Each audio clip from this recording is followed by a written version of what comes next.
শরৎকাল না বর্ষাকাল সে তো বোঝাই যাচ্ছিল না। এক সপ্তাহ ধরে এত পরিমাণে বৃষ্টি হচ্ছিল যে বর্ষা উপভোগ করার জন্য বানিয়ে নিয়েছিলাম খিচুড়ি। ভাবলাম বানাচ্ছি যখন তাহলে তোমাদের সাথে ভিডিও শেয়ার করা যাক, একটা কন্টেন্টও হয়ে যাবে আমার, আর বর্ষার মজা আর তোমাদের এন্টারটেনমেন্টও হয়ে যাবে।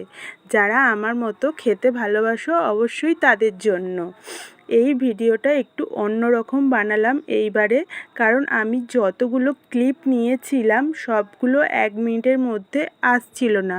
একটু ফাস্ট ফাস্ট দেখিয়ে অল্প লিখে এইভাবে ভয়েস দিলাম। আর হ্যাঁ, ভিডিও এডিট করে আপলোড করতে আমার একটু দেরি হয়, এটা বললাম কারণ বৃষ্টির সময় বানানো ভিডিও তোমরা কবে দেখছো আমি জানি না। দিনটা যেদিনই হোক না কেন রেসিপিটা কিন্তু ফিল করো তোমরা।